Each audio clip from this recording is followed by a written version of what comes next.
মাদারীপুরে আ লীগের প্রধান কার্যালয় খুলে কেক কেটে জয় বাংলা স্লোগান। শনিবার দিনগত রাতে কালকিনি উপজেলা আওয়ামী লীগের সাধারণ সম্পাদক তৌফিকুজ্জামান শাহীনের ছেলে ছাত্রলীগ নেতা সুপ্রীত সহ বেশ কয়েকজন ছাত্রলীগের নেতাকর্মী মিলে দলীয় কার্যালয়ের প্রধান ফটকের তালা খুলে ভেতরে প্রবেশ করেন। পরে তারা কার্যালয় পরিষ্কার করেন। এ সময় তারা কেক কেটে জয় বাংলা স্লোগান দেন।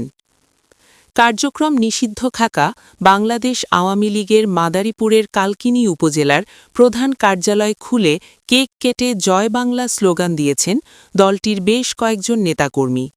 পরে ওই সকল নেতাকর্মী দলীয় কার্যালয় খোলার বিষয়টি তাদের ফেসবুকে পোস্ট করেন। রোববার দুপুরে এ বিষয়টি নিয়ে পুরো উপজেলা জুড়ে আলোচনা চলছে। ২০২৪ সালের ৫ অগাস্ট দেশের রাজনৈতিক পটপরিবর্তনের পর আওয়ামী লীগের কার্যক্রমের ওপর নিষেধাজ্ঞা আরোপ করা হয়। এরপর থেকে কালকিনি উপজেলার ওই কার্যালয়টি কার্যত বন্ধ ছিল। প্রায় ১.৫ বছর সেখানে কোনো প্রকাশ্য সাংগঠনিক কর্মকাণ্ড হয়নি। দলটির কার্যক্রমের ওপর নিষেধাজ্ঞা থাকলেও সামাজিক যোগাযোগ মাধ্যমে নেতাকর্মীরা সক্রিয় ছিলেন বলে স্থানীয় একাধিক সূত্র জানিয়েছে।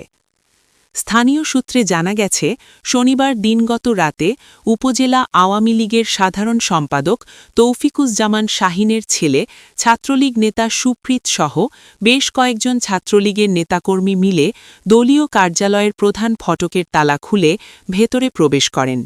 পরে তারা কার্যালয় পরিষ্কার করেন।